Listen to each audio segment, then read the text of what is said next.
Всем привет и добро пожаловать на мой канал! Меня зовут Алина, и я помогаю тем, кто учит русский язык как иностранный, заговорить на нем более уверенно и естественно. Сегодня предлагаю вам позаниматься лексикой, а именно выучить новые слова или повторить их, если они вам уже знакомы. Я для вас подобрала лексику на тему покупок в магазине. И в этом уроке мы будем делать упор на одно из золотых правил изучения языка – на повторение. Что это значит? Текст я подготовила таким образом, чтобы в нем использовалось как можно больше повторений, и чтобы эти слова у вас отложились в голове. На экране будут субтитры, а слова, которые мы сегодня рассмотрим, я буду выделять отдельным цветом, чтобы вы их не только слышали, но и видели. Готовы? Давайте начинать. На входе в магазин всегда стоят корзины или тележки, которые можно взять для того, чтобы складывать туда свои покупки. Чаще всего я предпочитаю все носить в руках, но если стоит выбор между тележкой и корзиной, я выбираю корзинку, потому что с тележкой мне не очень удобно ходить, особенно если магазин небольшой. Первым делом я попадаю в отдел с разными видами хлеба.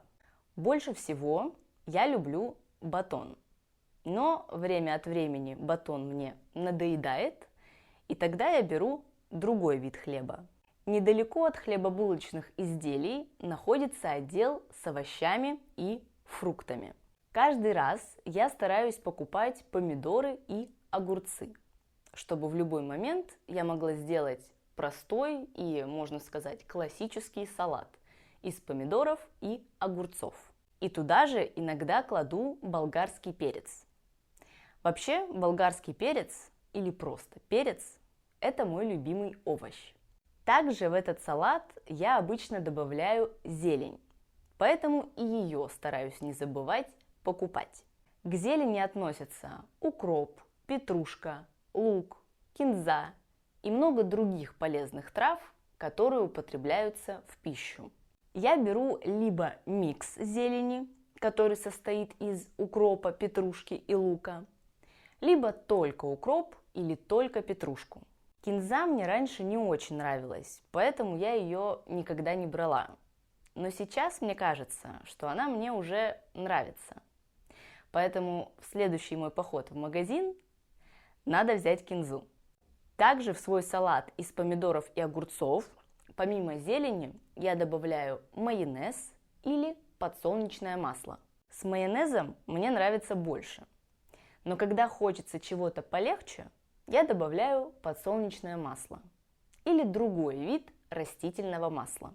По желанию также добавляю специи, поэтому в магазине я также захожу в отдел со специями и беру себе какие-нибудь приправы. Когда среди овощей есть красивые баклажаны, то их беру тоже.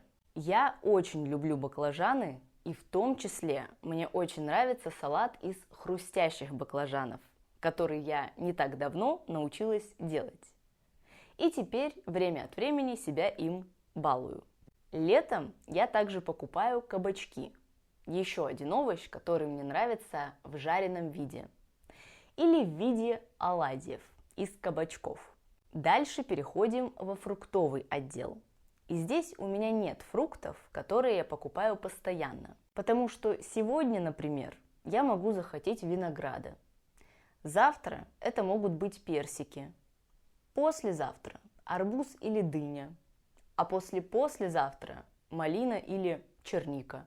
Но еще, конечно, важно, в каком эти фрукты состоянии, потому что виноград может быть гнилым, персики твердыми и неспелыми. Арбуз или дыня – это всегда лотерея, потому что я не умею выбирать ни арбуз, ни дыню. Ну и с черникой и с малиной тоже должно повезти, потому что на вид они могут быть красивыми, а на вкус кислыми. Но вообще я предпочитаю покупать такие фрукты на рынках или в проверенных магазинах. И, конечно, все еще зависит от сезона. После овощей и фруктов мы попадаем в молочный отдел. Здесь я покупаю молоко, хоть оно мне не особо нужно, но зато будет, когда пригодится. Иногда покупаю сметану. Кстати, сметаной я тоже могу заправлять салат из помидоров и огурцов. Творог. Из творога я делаю сырники или запеканку, но иногда могу поесть его и в чистом виде. Или со сметаной, или с фруктами, или даже с овощами. А когда ко мне приезжает подруга, то для нее в магазине я беру сливки, потому что она пьет кофе только со сливками. Я же сливки могу использовать в приготовлении какого-то блюда, но поскольку всегда его планирую заранее, то сливки покупаю тогда, когда они мне нужны. Там же рядом я беру яйца. Яйца есть всегда в моем доме. И сливочное масло. Иногда я намазываю сливочное масло на хлеб, и у меня получается такой простой, но вкусный бутерброд. И, чуть не забыла, еще в молочном отделе я покупаю творожные сырки на перекус. Я очень люблю творожные сырки с разными вкусами, и в последнее время не могу себе отказать в удовольствии съесть такой сырок с чашечкой кофе. Кстати, про кофе. Обычно кофе в магазинах представлен в 3 видах. Растворимый кофе, молотый кофе и кофе в зернах. Я покупаю молотый кофе, потому что растворимый мне не нравится, а для кофе в зернах нужна кофемолка, которой у меня нет. Еще обязательно беру чай. И мне очень нравится, когда у меня есть несколько видов чая. Поэтому беру то, что меня привлекает на полке. И сок. В последнее время я стала чаще пить соки, поэтому сок я тоже беру. А вот шоколад, наоборот, не покупала уже много месяцев. Не знаю почему, но мне совершенно не хочется его есть даже с чаем. Поэтому я обычно прохожу мимо полок с шоколадом. Завершаю я свой поход по магазину в отделе бытовой химии. И это один из моих любимых отделов, особенно когда мне надо закупиться по полной. Здесь мне нравится выбирать разные шампуни, кондиционеры для волос, гель для душа, крем для рук или крем для тела, мыло или жидкое мыло, зубная паста и при необходимости зубная щетка. Все это я очень люблю выбирать. Но больше всего шампуни. Мне нравится, когда у меня есть несколько видов шампуней и кондиционеров для волос, чтобы периодически их менять и чтобы один и тот же запах не надоедал. А вот гель для душа мне нравится с обычным ненавязчивым ароматом, без всяких добавок. Зубную щетку тоже выбираю тщательно, потому что я ей буду пользоваться несколько месяцев, и она должна мне нравиться как внешне, так и по ощущениям.